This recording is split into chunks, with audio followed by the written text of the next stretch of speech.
go to 860. Go to 860 AM, or you can go to iHeartRadio and listen to us on Facebook live right now. I'm live on Facebook Live, and Stacee is live on Facebook Live. Again, we are back live after a month and a half, and we are celebrating 2-year anniversary. Good morning, Stacee's people. Good morning. We are back. I'm excited. Good night. Hey, cuz. Please tell all your family, tell all your friends, tell all your people we are back live. Trust me, we are real talking today.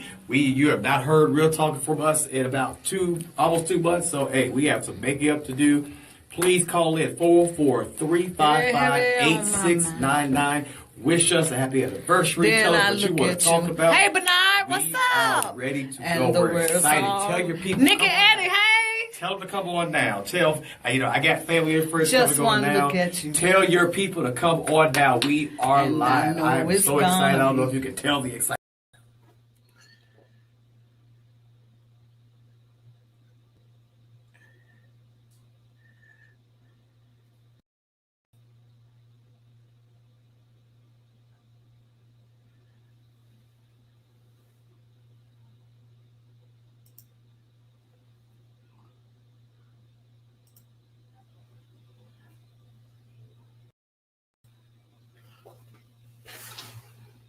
Uh-oh, I'm frozen. Oh no, what's going on?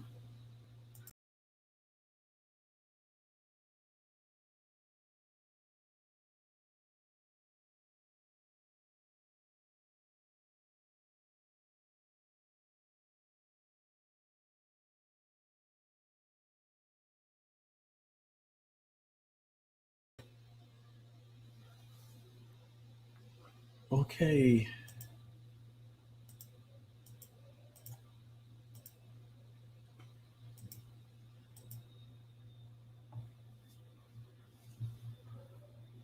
Oh, Lord, what's going on?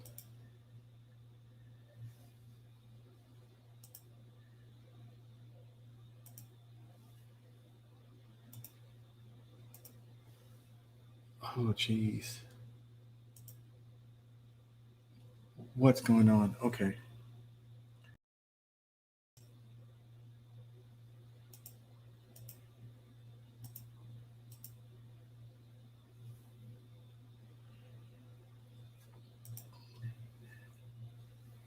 Oh, no, what is going on? Everything has been fine. What's going on?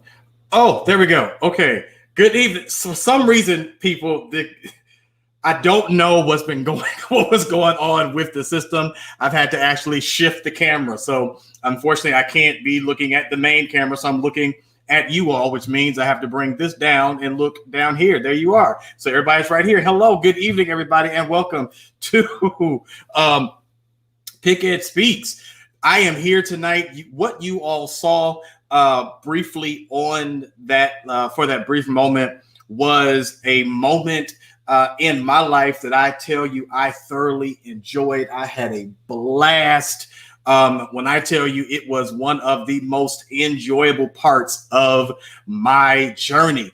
It's kicked off a radio journey for me, right? It kicked off the media journey for me, and it really was something that I really enjoyed. Why did I enjoy it so much? Because I got a chance to do it with such an amazing person who I thoroughly had a ball with. If you all were a part of the experience, you got a chance to watch it, you know that we had a ball on that show. And I don't want to prolong it anymore. I just want to go ahead and bring her on, because if you saw the previews, you know who I'm talking about. She was the other half. She was the first half, and I joined it, but she was the other half of the Stacee Hill and Dr. D radio show. It is Miss Stacee Hill. How are you, big sis? Hello, Dr. D. How are you this evening? I am amazing. Listen, first of all, there have been people who have been laughing at, oh my God, y'all are coming back together tonight. I gotta watch. I gotta make sure. But how are you? How are you? I am great. I can't complain. I miss you. I miss the show. I miss us coming together, doing our thing, speaking the truth like we always did. But I'm doing good through the pandemic and everything. Everything it's been good. So as you can see, you got every toss from Stacee. So he's Hey, Emery. so again, he's at the OG. Yes, the OG. Listen, what I tell you.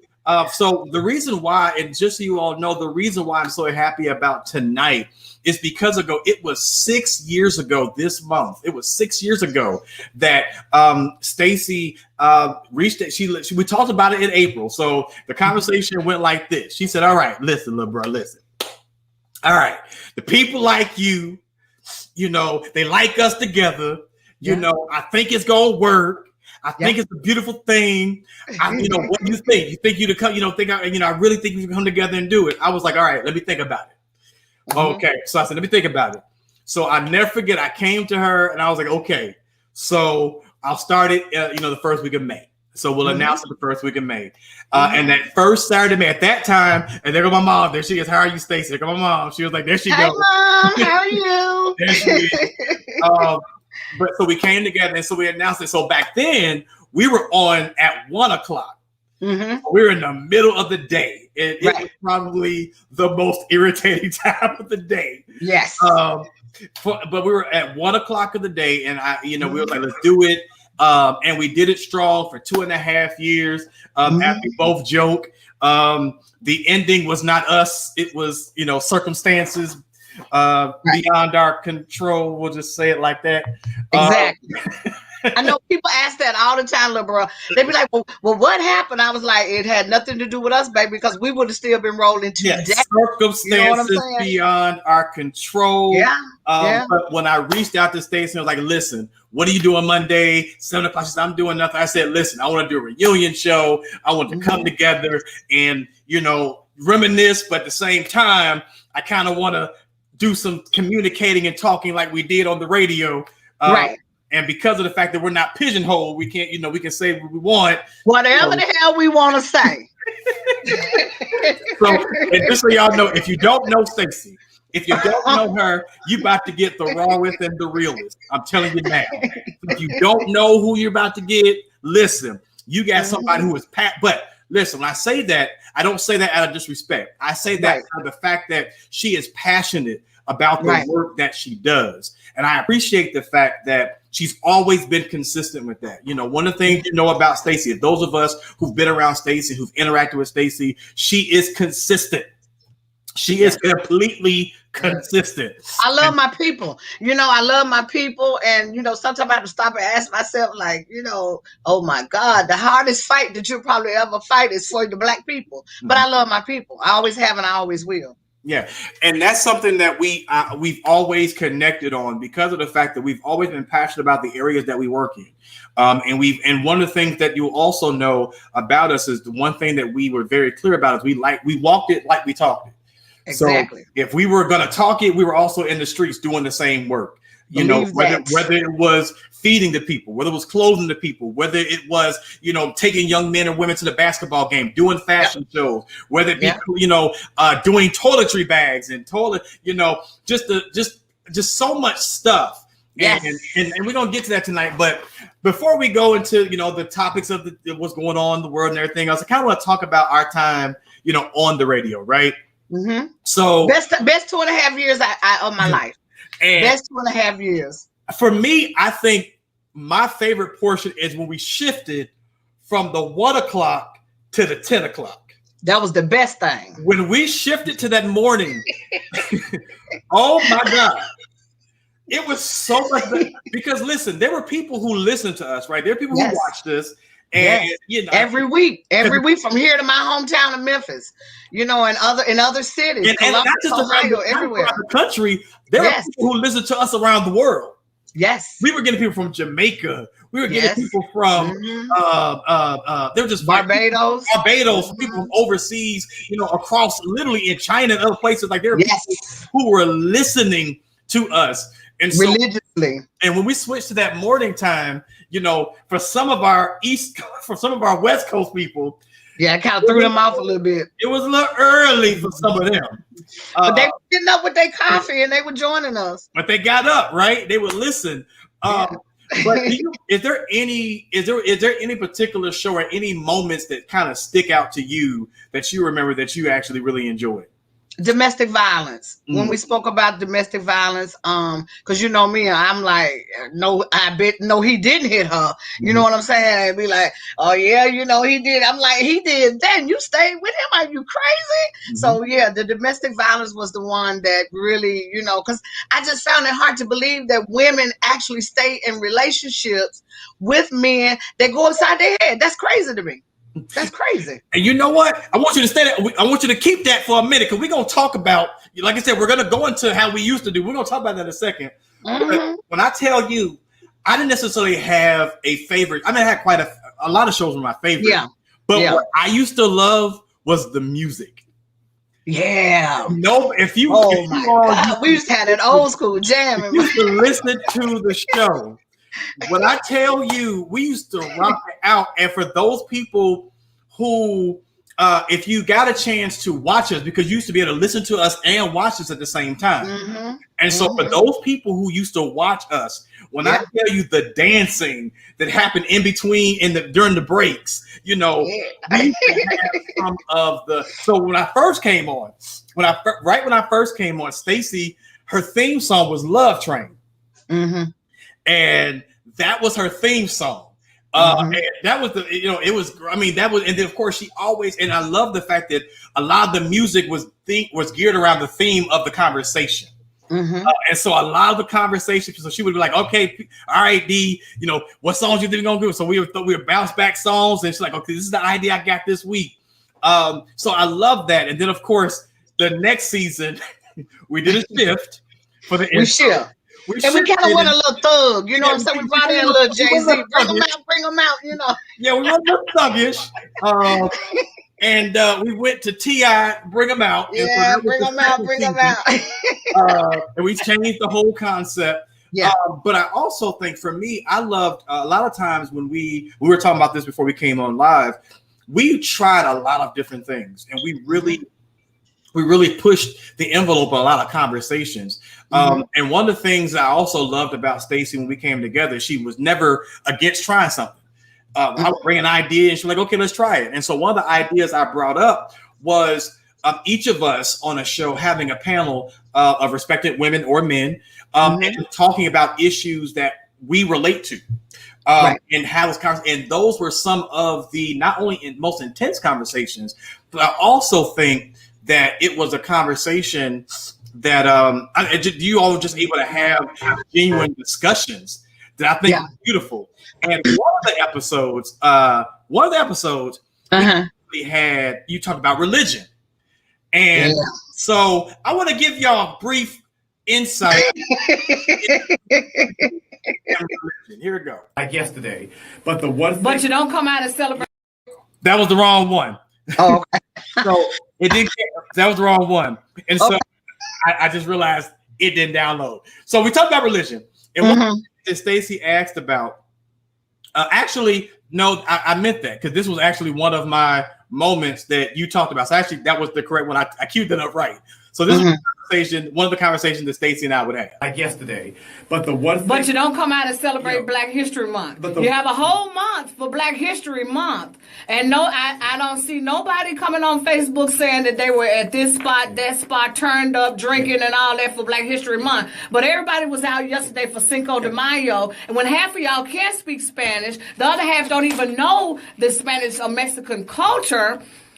404-355-8699. We're going to take a break. And when we come back, I need to talk about number 45 with this healthcare move that the Congress tried to put on us the other day. Doc, you know we got to talk about that because you know I don't like number 45. It's coming. But I'm going to deal with it. Please know we're going to talk about that and many more things on the Stacee Hill Ed.D radio show. Yo, we back. This is Real Talk Radio. We'll be right back. And I still don't like 45. Even though he's out of the White House, I still don't like his ass. People don't realize that you would never call that man by his name. No. You left him at 45. Yeah. So I want to stay there for a second because when we were leaving in the beginning of his administration. So we were like I said, we were about 2.5 in, and so as we were leaving, he was in the beginning of his administration. Clearly, shouldn't have never been there. And you're going to. So my thing about it is, what was it? Since we didn't get a chance to talk about him in those, the other couple of years he was there, what was it for you that was what was it for you that, because I knew you never really cared for him. Of course, I didn't care for him either, but you had a huge disdainment for this man. What was it, in these 3 or 4, in those 3 years that we didn't get a chance to talk, that really did it for you?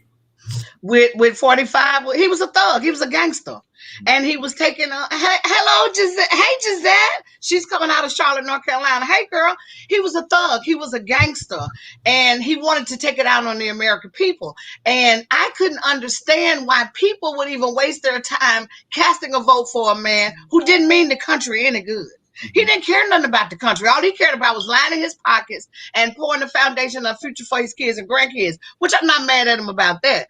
But why would what was America thinking to even allow a man into the White House that knew nothing about government, never held position, representative, Congress, mayor, none of that, to let him come in and cause the problems that he did? You see the problems that he caused? He caused major problems. Even after he was not reelected, he still caused problems. And they still trying to bag his... Could I cuss? Go ahead. Back his ass up when they up at the Capitol acting a fool. I mean, the question is, what's wrong with the American people? I cannot stand 45. I can't stand him. I can't stand him. I can't stand him. He was no good. America took a fall, and they were tripping on something. I don't know what they were tripping on to even let that man come, but I can't stand him. And now that we are, we have people who are, and we've talked about this on a number of occasions. Now we have people like Vernon Jones and others who are backing him, and who are uses but backing him. Do you think it's a ploy? Now that you're seeing people like Herschel Walker, and you're seeing people like you talking about the coons. They were coons all along. You know what I'm saying? Herschel Walker been a coon since like forever. You know what I'm saying? So I'm not really surprised by him.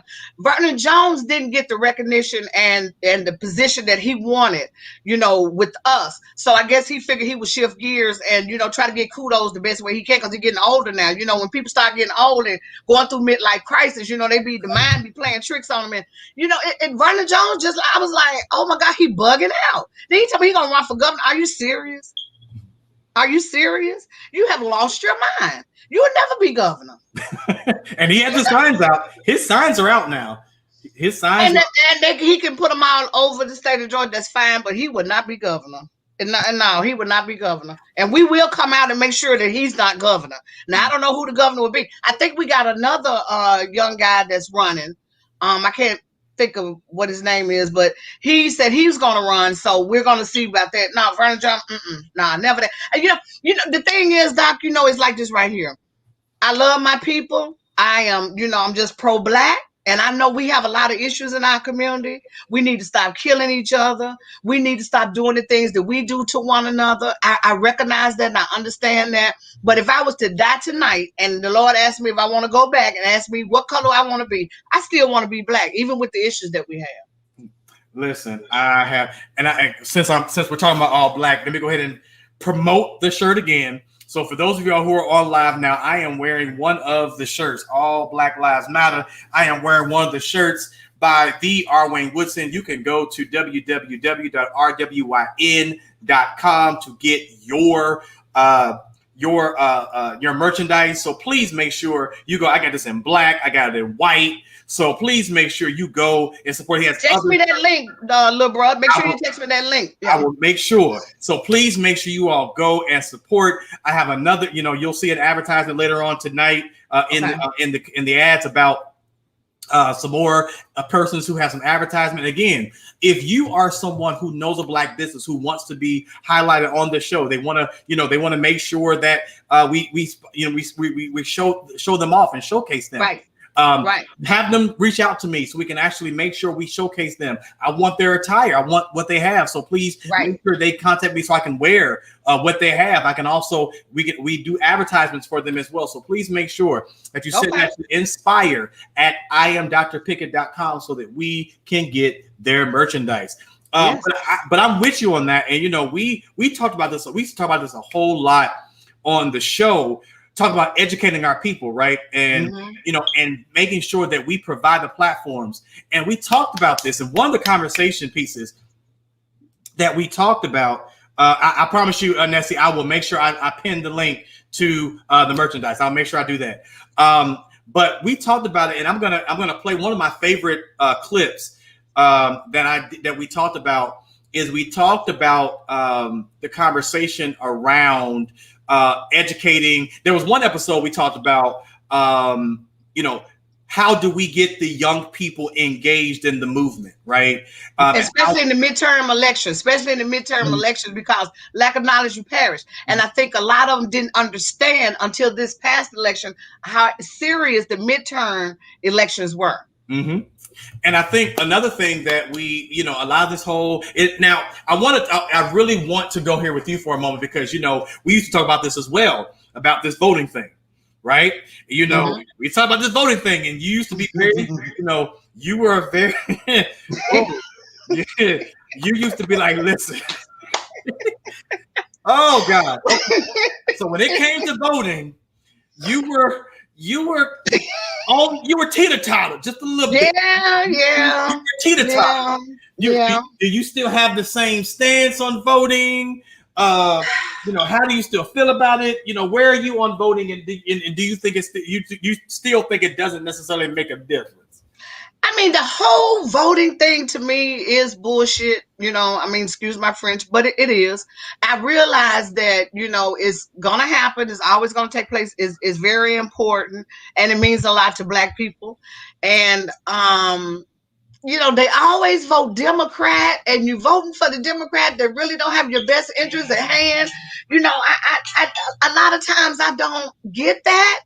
You know what I'm saying? But I realize that lack of knowledge, you perish. So what I try to do now is educate. That's what I do. I try to educate. I don't tell nobody who to vote for, but I will educate and tell them, just go vote. Just go vote. And now that we are, we're under over 100 days now under a new presidency. We now are you in a position to where you're now calling the president by their name again? Or are you still calling them by numbers? Oh, you talking about President Biden? Yes. Okay. Oh, okay.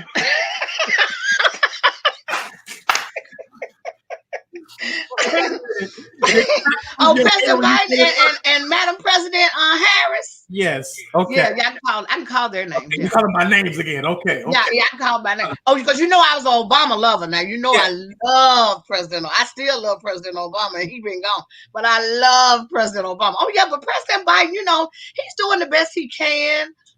It's going to be hard because the Republicans are going to fight anything that Republicans are just. They're against poor people with no money, poverty. They want to keep them in poverty. It's going to be a fight. It's going to be a fight. But I think we've learned through the killing of George Floyd how to unite as a people and get change that we want. But we got to stay consistent. And staying there with George Floyd for a second, because both you and I were both on Dr. Keith Slaughter's show a couple weeks ago. And shout out to Dr. Keith Slaughter. Not only he's the greatest. Baby 1 and baby 2 graduating college. You had his daughter graduating law school. Yes, law school. Son, Morehouse grad. Morehouse. And yes. So shout out. I'm sure his pockets are getting a little lighter these days. Absolutely. And we have to give major props to Dr. Slaughter because he allowed Confident Woman to come into the church and start hosting panels. He opened up the doors where we had everybody to come through that church. Some good during that election year. Everybody. And it wasn't just the election year, but just in general. Yeah. We had great discussions and great conversations. There were some people, Marcus Coleman came through. John Eves. Felicia Moore. Mary Norwood. We turned around and then had people. We had Fonnie Willis, who's the DA now. She came through a couple of times and sat on panels. Yeah. Shout out to our brother, our gone home to be with the Lord, brother Haroon. Yes. Who would always. We called him the giant teddy bear, right? Yeah, the gentle giant. Yeah, he was very important. Always came to everything and really supported everything. We had our lawyer friends, who came through, and then of course we had the Nation of Islam who came through, and then of course we had I'm thinking I'm going Leonard Jones and all the crew. Yeah, shout out to my big brother Leonard Jones. He always come through. Literally, always come through. I don't care what was going on. Made sure they stayed up on. They supported everything, and so everything. And that's kind of where I got the opportunity, and I appreciate those moments because, first of all, if I wasn't on the panel, I was running the panel. Exactly. Because what happens is when Stacee tells, so what you're gonna do is you're gonna do this and you're gonna do this, and so at that time you just go. But I got an opportunity inside those panels to really see, our city, right? Yes. I gotta see our city. And one of the other things that being with this panel and seeing these panels taught me, and I want this to be a message that every young person, every person who's watching tonight, that I commend Stacee on. Stacee taught me that you are your platform and you make your platform great. Right. You may not think, when you think that your platform is not, when you think you're not as big as you are, you don't think you can get the people, reach out to the people. And if you just talk to them and ask them to come, they'll come. And when I tell you, she would just reach out to people. This woman had an event at the Georgia World Congress Center. Had an event and people came out. Alexis Scott. This woman who she used to call herself little old me, my confident woman. And we're gonna talk about that in a second, but literally she showed me, like, listen, you make the brand, you be the platform, you put it out there. And I promise you, people will follow as long as you just keep doing what you're doing and stay consistent. Because you know what, LeBron said. A lot of people feel like if you don't have the TIs and the 2 Chainz and those type of people, attending your events, that you're not effective, and that's not true. That's not true. We have people on all levels in life that need knowledge. You know what I'm saying? They need knowledge. A lot of people didn't know about midterm elections. A lot of people were coming into that church, listening to those panels, and didn't even know who was running in their district. They didn't have a clue to who was running and representing their districts. So when we did those panels, it gave them that knowledge that they needed. You don't need, what I'm saying? We don't have to have, Cardi B. It'd be nice to have them. Don't get me wrong. They're, but you don't have to have them to be vital in the community. You don't have to have them. Listen. We are about to take a quick break. I am with my big sis, Stacee Hill. Yes. It's a remake of the Stacee Hill and Dr. D radio show tonight. I'm excited. I'm just having a ball, just having discussions. Listen, we're going to take a quick break because we got to show some people some ads and recognize the people. So we're going to take a quick break. We'll be right back. This is PickEd Speaks, where Black excellence speaks for itself. We'll be back into PickEd Speaks. We'll be right back.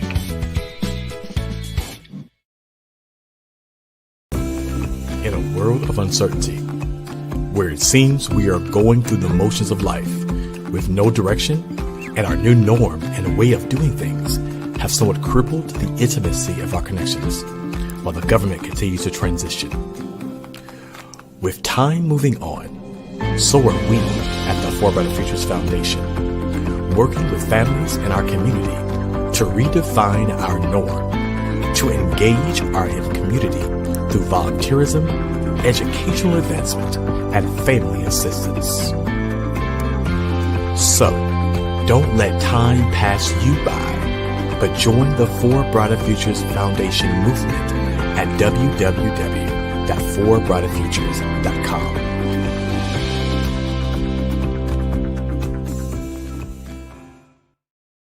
Are your students ready to succeed in today's changing environment? The necessity for innovative educational consulting is here, and Woodson and Associates, we're ready to help. You can provide state-of-the-art diversity and educational leadership. Your students will always have the resources needed to succeed with Woodson and Associates.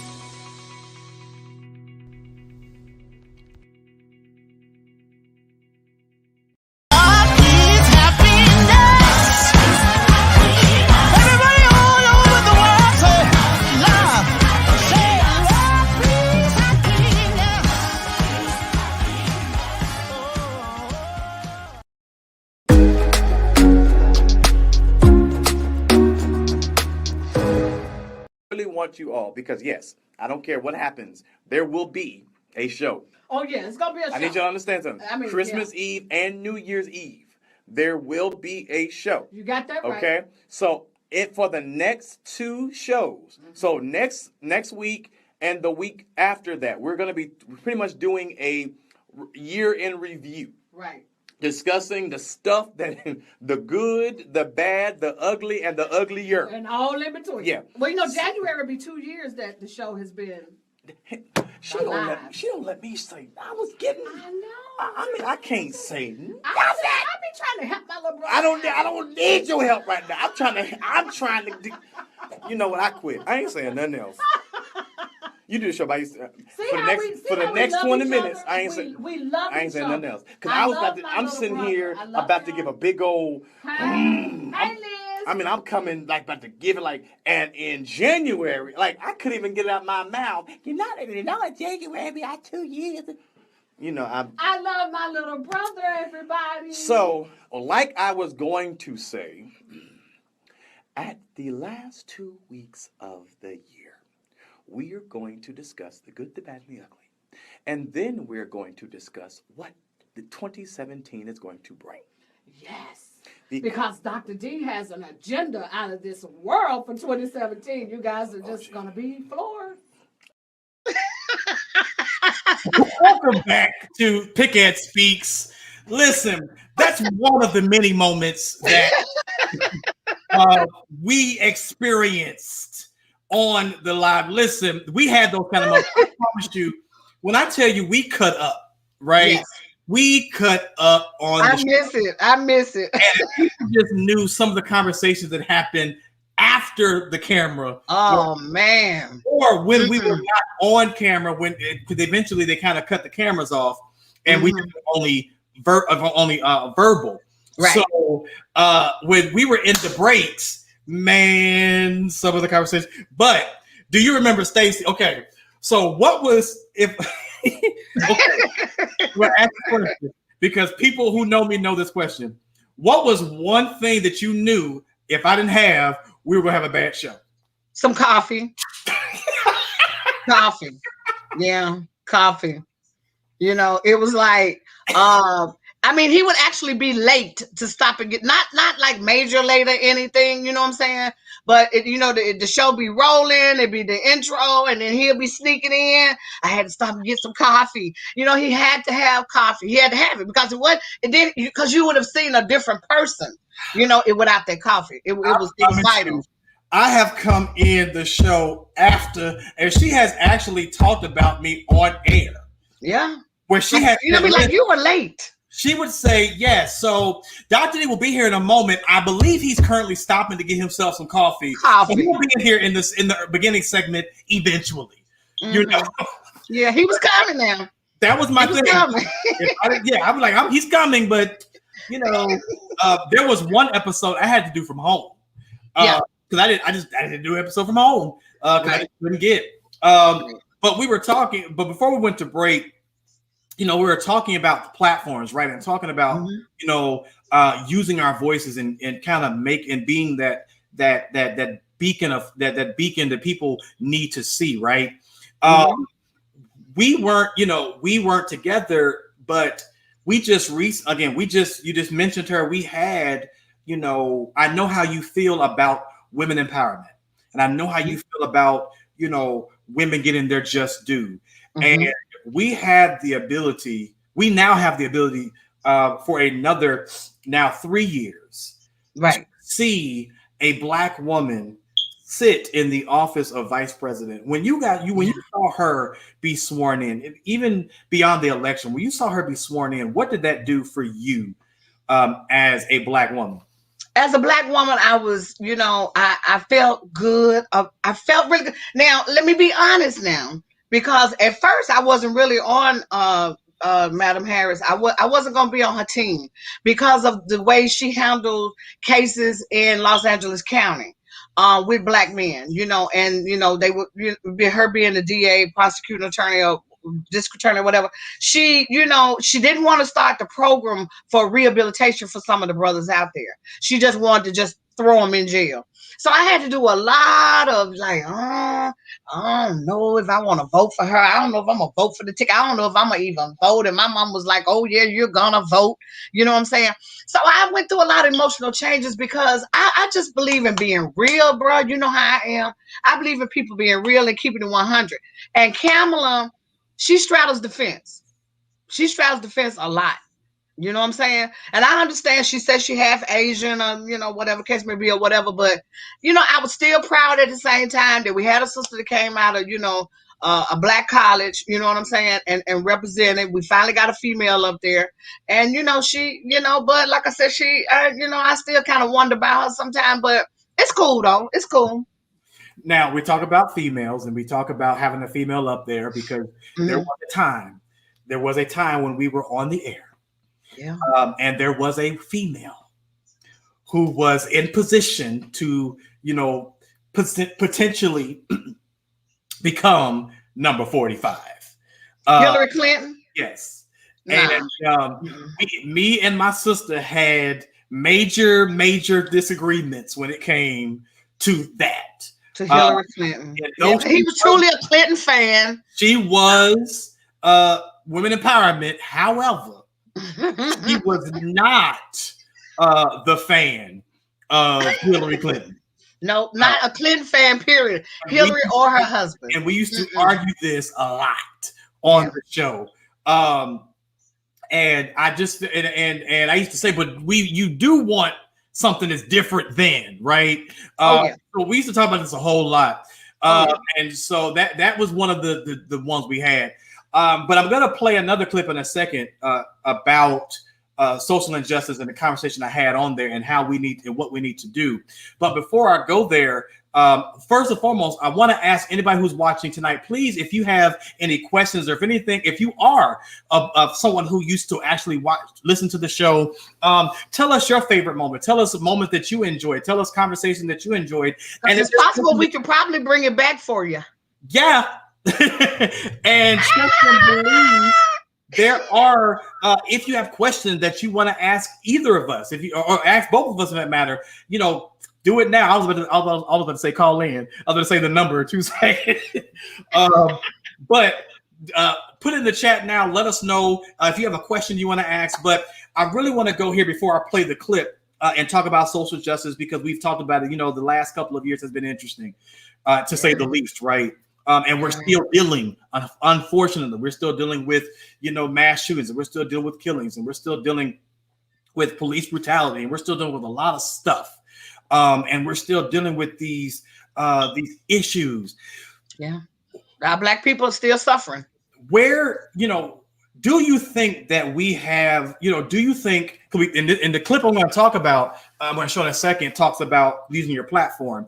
And there was an episode, not this one coming, I'm going to play, but beforehand, we talked about Black leaders, and we talked about where they are. We talked about where they, raising the next generation, right? And in that conversation, we talked about, using those, having those Black leaders. I remember very vividly, you said, listen, they can lead from the side. But John Lewis. We need to, we need to push them forward. And I hate to say this, but now and props to him and God rest his soul. But here we are now, in a situation where he's now transitioned. Yes. And we look at, okay, well, who is the next, and where is, and as we're seeing our leaders leave, we've seen Joseph Lowry leave us. We've seen C.T. Vivian lead us. C.T. Martin left the other day. We've seen these. We've seen Albert E. Love leave us. We've seen these leaders. We've seen Miss Rita Samuels, who left while we're not on. So we've seen these leaders, Juanita Abernathy. Yeah. So all these wonderful leaders. Do you think where we stand now, are you seeing another generation? Do you see personally another generation evolving, not just as moment makers, but movement shapers? I think if given a chance, we do have some young people that can do that. I remember that episode because you remember my 80-year-old great aunt in Memphis followed us every week. And when I spoke about John Lewis need to step back, she was mad at me about that, But my thing is, times change, things change. So therefore, the channel has to change. The people have to change. We need young people in there with their ideas now that can take us in a different direction. And I think that can happen if the older people, I mean, come on, Maxine Waters, Nancy Pelosi, man, come on, y'all 84, 85 years old. You served your time. Step back and let some of these young people coming out of Morehouse, coming out of Spelman, coming out of Howard, let them come in and do their thing. But they need the encouragement from the older generation to make their move to do that. But yes, I think it can be done. You yourself can run and be a leader. Do you? I did that, and the people obviously chose somebody else. But you still don't give up and run again. But are you a fan of AOC? Well, yes and no. Yes and no. Okay.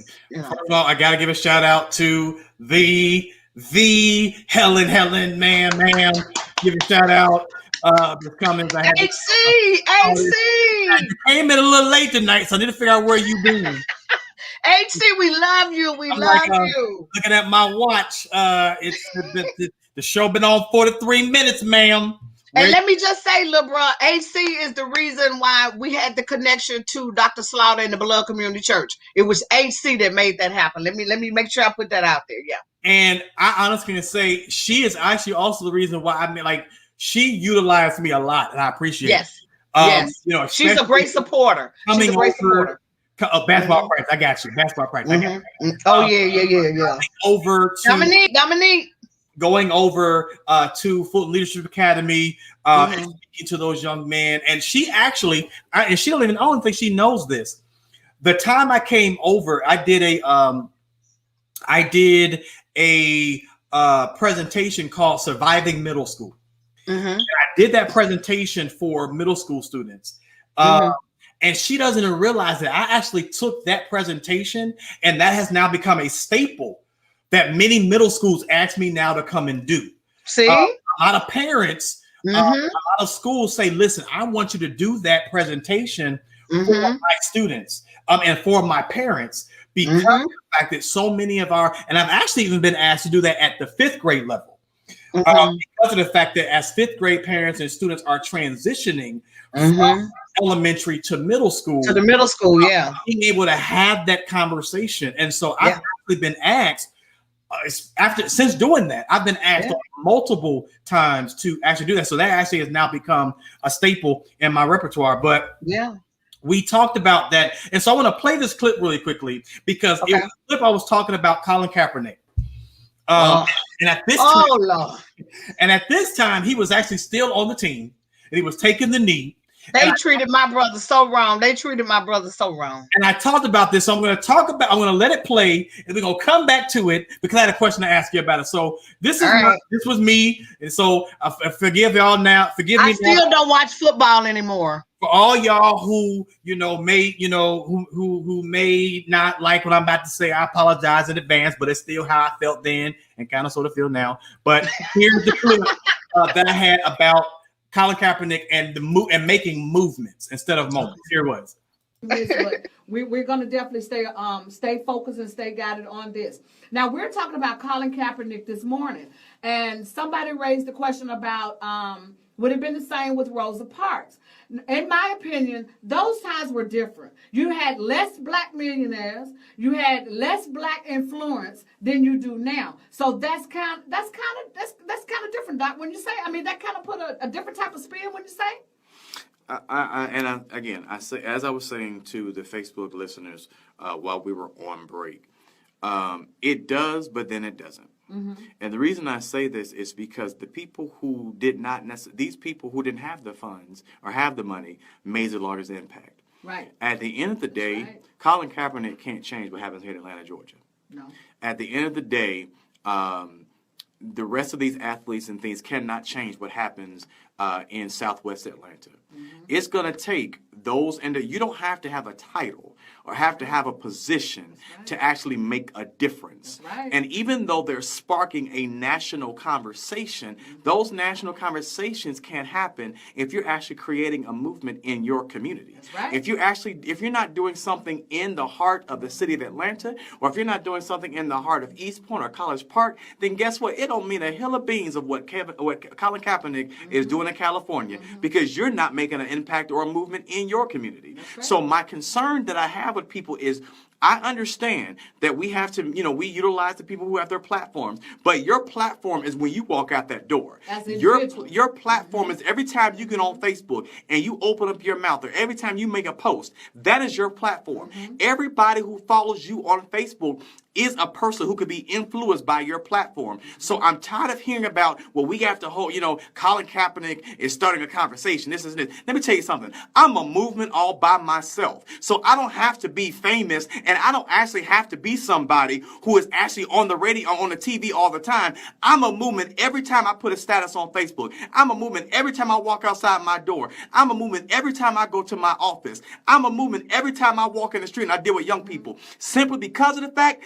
that I have a purpose, and that purpose is simply not what Colin Kaepernick is doing. Right. I appreciate him. His platform is he's a football player, but everybody's platform is not being a football player. Right. And just because Colin Kaepernick made a statement as a football player doesn't mean that I'm going to make this. What am I going to do? Go to my job and I'm going to take a knee every time I'm mad about something? No, my responsibility is do what I'm supposed to do in the position I'm doing. Everybody has these talking points, and everybody want to talk about, well, he's doing what he's supposed to do. But guess what? Let me tell you something right now. If Colin Kaepernick is released from San Francisco tomorrow, when I tell you, if he does not take that statement, because what happens is you can't take a movement and think the movement stops because your platform is taken away from you. The movement is in you. So even if Colin Kaepernick leaves San Francisco tomorrow, the question I'm going to have is, are you going to take your platform and move it forward? Right. Not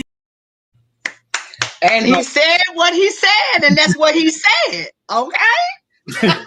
So, and so get some context. And so let's be very clear. I still believe that to this day. Let's be very clear. Right. Let me also say that I look much younger then than I do now. I was like, well, now you're talking 6 years ago. I'll be 57. I'll be 57 in October, big brother. I'm almost there. My God. But to give some context to that, we were talking about, people, in this, everyone was talking about Colin Kaepernick, and everybody was talking about, he's creating, this move. He's starting the conversation. He's starting the movement. And I told people, and there was a part that I cut out for the sake of time, but I told people that, again, it means we need to stop looking for these ways to keep making moments. Yeah. And be more adamant about making a movement. That's right. And Colin Kaepernick was a good moment. It was. In the movement. In the movement, right. And the problem is, I think we get so hung up on people and their moments that we forget about the movement, which is the most important piece to the puzzle. That's the most important movement. And because guess what? And we talked about this. What happens if that person leaves? Like they do. They do. We lost John Lewis. We lost Lowry. We lost all these individuals. They were moments in the movement. That's right. That's And right. so what happens? And so that becomes my question to you. I ask, how do we start educating our people on literally finding their space in the movement so that, how do we help people create moments while they find themselves in the movement so we can keep continuity going? We give them that confidence that they need. We give them the encouragement that they need. We give them the support that they need. When I saw the Black Lives Matter movement after George Floyd, I was starting to believe, little brother, that our young Black people were just going to perish. They weren't going to do anything. But when they came out after George Floyd was killed, I was convinced that we, as the older people, get in behind them, support them, give them the courage, motivate them, push them, and we can create another movement. Mm-hmm. The civil rights was a movement for then. We need a movement for now. But we've got to give people the confidence and the assurance that they can do this. Because, see, getting on that front line not easy to do. As you heard, the Black Lives Matter movement advocate in London, they shot her in the head. You know what I'm saying? She fighting for her life. So when you make the choice to get out here and fight for your people, get on that front line, you have to be ready. Because anything could jump out. We can encourage our people. We can start with our nieces, our nephews, the next door neighbor, our cousins, God kids. You do the basketball team. You're around the young men. You're encouraging them. We can encourage them that that they too can make this movement and make it great as any other movement. And you can't be scared, right? But you can't be scared. You can't be scared. No, we was out on Bankhead a couple of weeks ago feeding the homeless. You know what I'm saying?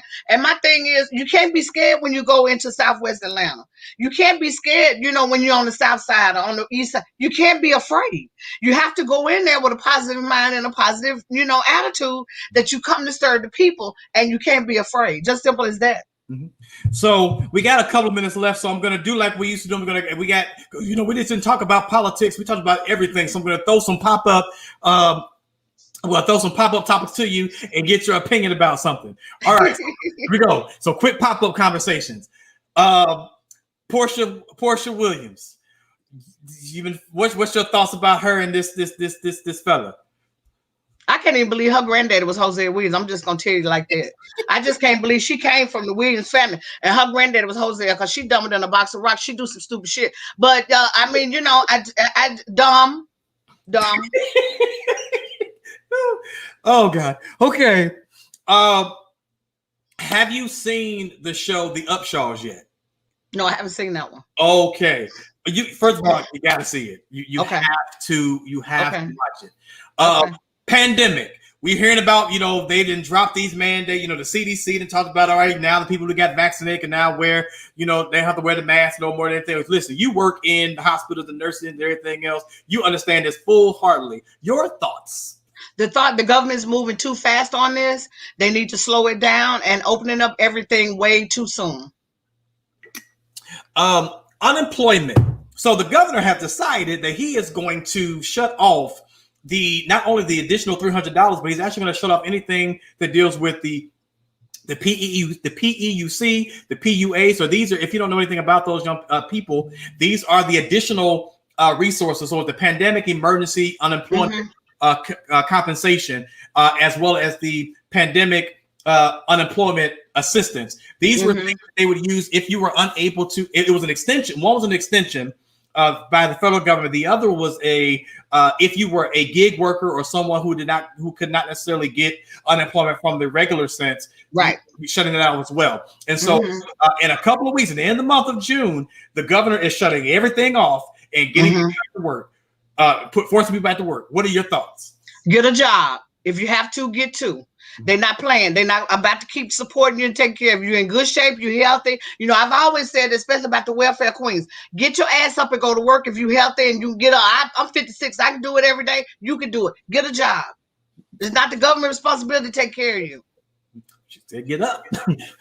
All right. So we are, you just seen the people getting these issues with these PPP loans and these people are out here. What are your thoughts about people in these PPP loans? Make sure you're legal.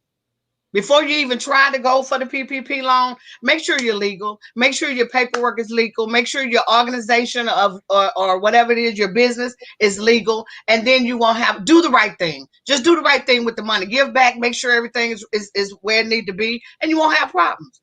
For the ones who got the money and don't have a business, you're going to have to pay it back. Mm-hmm. Hopefully you went up in that 250, 300, 400,000 mark. A little 30, 40,000. They put you on the payment plan, you can pay it back.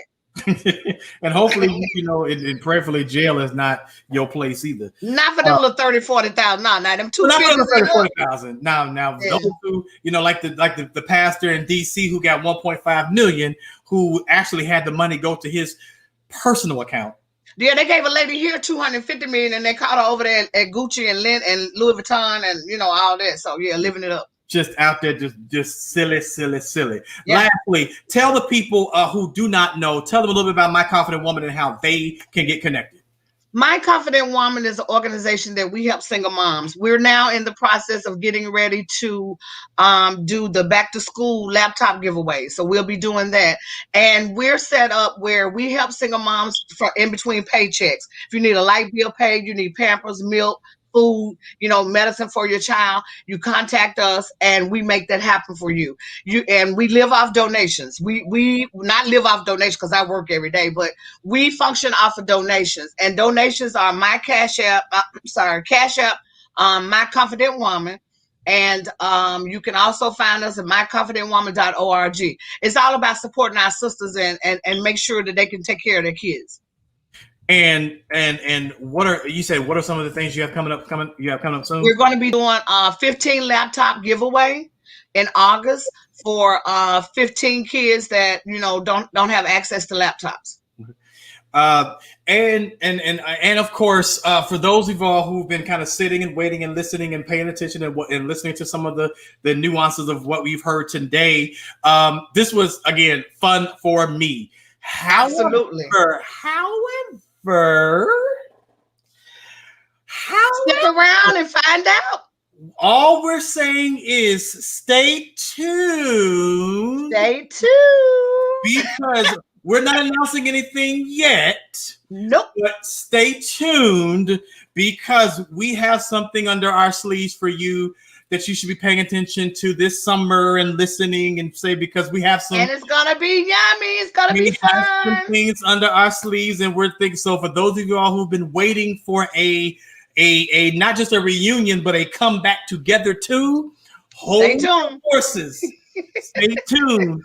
Because we are, we have some things coming down. And we're full of surprises. We're always full of surprises. You never know what you're going to get from the two of us. Listen, you do not know. But again, it has been an amazing time. And I can't. Yes, it has. There's no way I can end this, even though this is a different platform. There's no way I can end this except for how we would end this every Saturday morning. So I would always tell the people, always remember that you can find us on myconfidentwoman.org and you can find me on IamDrPickEd.com. You can find us on our social media outlets on My Confident Woman, her on Stacee Hill, me on Dr. D. So it's I Am Dr. Pickett on all my social media platforms. And always remember, love is an action. Love is an action verb, not just a talking point. As always, we are confident men connecting with the confident woman here to change the world. God bless you all. Have an amazing time. Love you all. Peace. Oh no, I was waving it. Facebook. There's D, y'all. When he's not in high strong mode. Say hey, D. Hello. Have a good weekend, everybody.